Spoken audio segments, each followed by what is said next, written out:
Hey guys, today I present to you Chromixium version 0.8. This is not a particularly well-known Linux distribution, and in part because it's a very new Linux distribution. Now, the idea behind it is that they've taken the latest Ubuntu long-term support release and then put the LXDE desktop environment on top of that, but made it to look as close like Chrome OS as possible. And as you can see here, this is the near finished result. Like I say, this of course is a beta release. Now, this is the Chrome desktop, but you have the Chromium, or it's the Chromium app launcher, which is very similar, of course, to the Chrome app launcher, because Google do release quite a lot of their software's source code, which is quite good. And you've got various other Ubuntu apps here. Now, if you look at, for example, the YouTube app, this is effectively a wrapper, a website wrapper. So it's kind of an app, but it's not really. It's really just a website inside of a window. But that being said, it serves the purpose of what you might expect out of a Chromebook. And it is, of course, based on Ubuntu technology, which allows you to install any of the Ubuntu apps on top of this. However, that wouldn't necessarily be how the system is designed to be used. It's almost designed to be a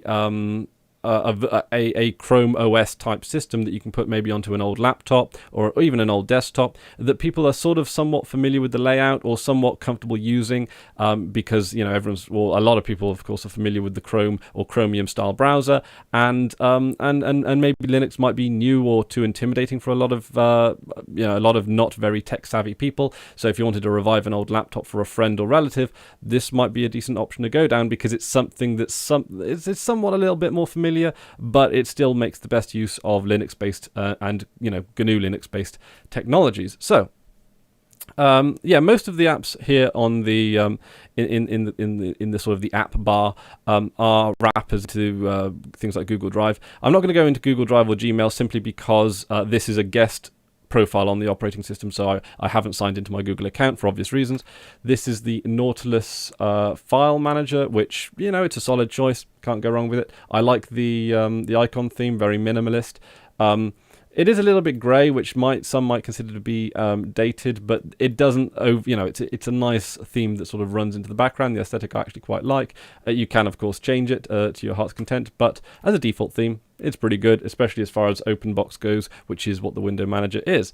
So you've got the Chrome app launcher here. Now, this is the empty Chrome, but if you signed into Chrome, you can sign into Chrome either through the browser here, so you can just go to and then sign into Chrome, or a little more of a straightforward way is to right-click on the desktop and just click Sign into Chrome. Now, and then you click Sign into Chromium rather, which is, of course, the open source version of Chrome. And then it will restore all your bookmarks, all your installed apps, and you can, and it works as a very good way to back up a system. So if you are, again, installing it onto some rickety old machine for a friend or relative who maybe can't afford to splash out on a new computer, there is some assurance there that their bookmarks and their emails and their Google Drive stuff, it's all in the cloud, which means that if this rickety old machine does break beyond repair, you haven't really lost too much, because Google have sort of picked up the slack there. So that's quite good. And again, it does have all the benefits of the Chrome OS system, but with the additional benefits of it being reasonably lightweight. I mean, the website itself claims that it only requires 512 megabytes of memory. I would not install it on a machine with 512. I don't know. I'd be hesitant. That would be the absolute bare minimum, because Chrome itself, it requires a decent bit of memory. This virtual machine that I'm running it on now has 8 gig of memory allocated to it, so I'm not going to have any problems here.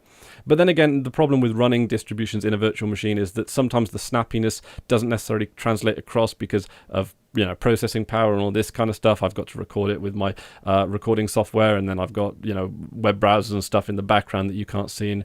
But that being said, it is actually pretty snappy, and I'm actually really sort of enjoying the aesthetic of it. I like the bundled apps, and the website itself. I'll come back to the website in a second, but I will show you.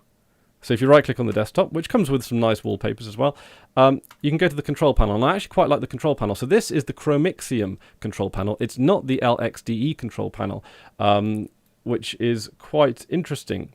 They have a dual monitor setup, which is quite good. It comes with G-parted, which again is quite good. It's very nice, nicely sort of very, very easily explained what each of these things do.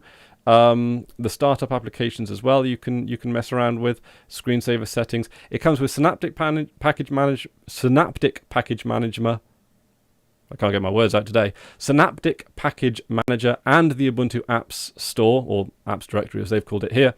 So you can get all your Ubuntu apps as well as all the Chrome stuff, which might make sense if you were on, say, a shared family PC, where you might have yourself using it on your profile, where you might want your GIMP and your Audacity and Kdenlive and some of your more advanced Linux apps, but then you might have the sort of the wife or whatever who might just want some like a very Chrome OS interface just to open up a browser and go, if that's all she might require out of a computer. So you've got that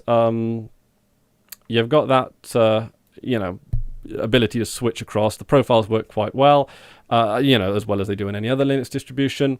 So I like what they've done here. You've got backup and restore, which again isn't really necessary given the cloud-based nature of how Chromium and all that lot operate as well.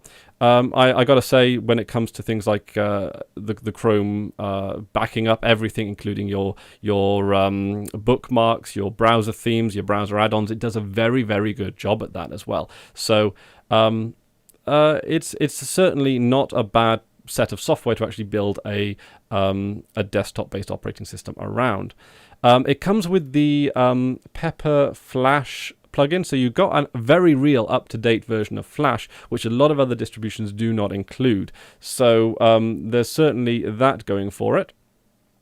Let's have a look. Let's have a go at the About page. So as you can see here, the website itself looks a little bit like it's sort of a work in progress. They're still working out sort of like the theme and the aesthetics of it. But that being said, as a general rule, this is actually quite good as far as Linux websites go.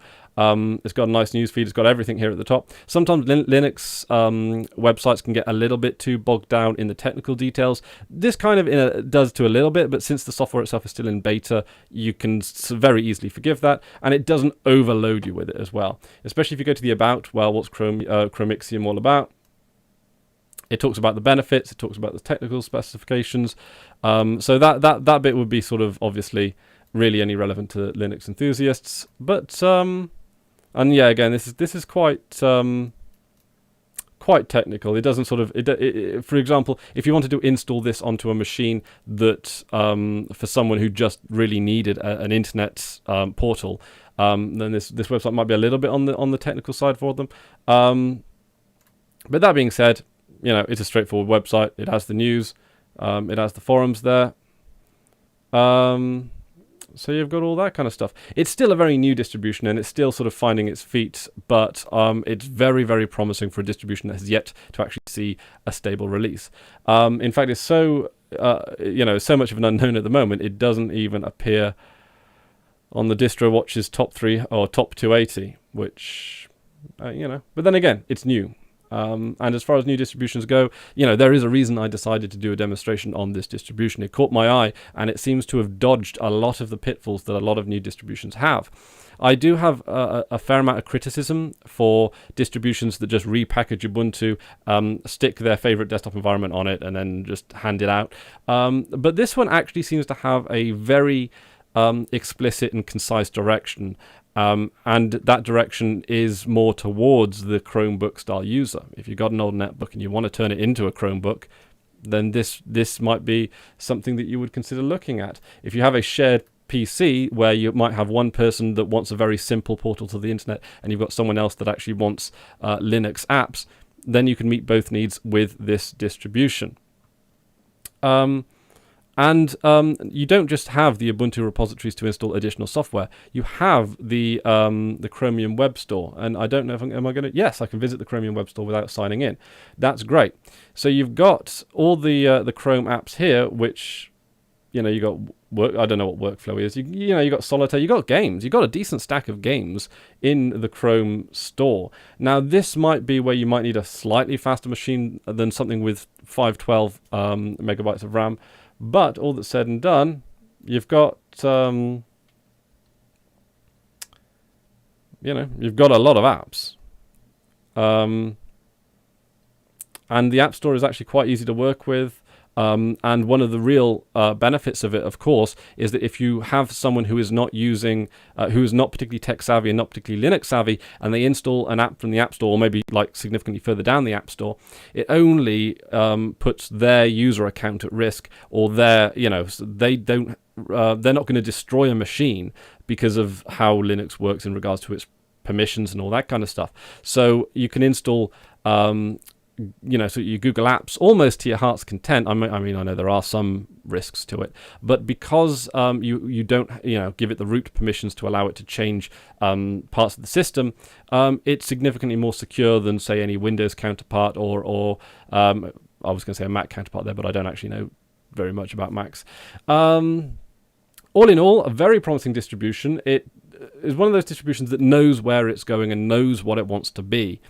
And what it wants to be is Chrome OS, but the open source variant built on Ubuntu technology. And considering this is a beta, and considering that I am someone who does have a degree of criticism towards just repackaged Ubuntu releases, which I think in a lot of cases do more harm than good, this is quite possibly an exception to the rule, and it's one that I certainly would recommend you guys check out, at least in a virtual machine, just to see how Chrome and Chromium work as pieces of software, because it works, it's kind of fascinating how these online apps and how these wrappers, where you effectively turn a website into an app, or the line between a website and app is blurring quite noticeably now.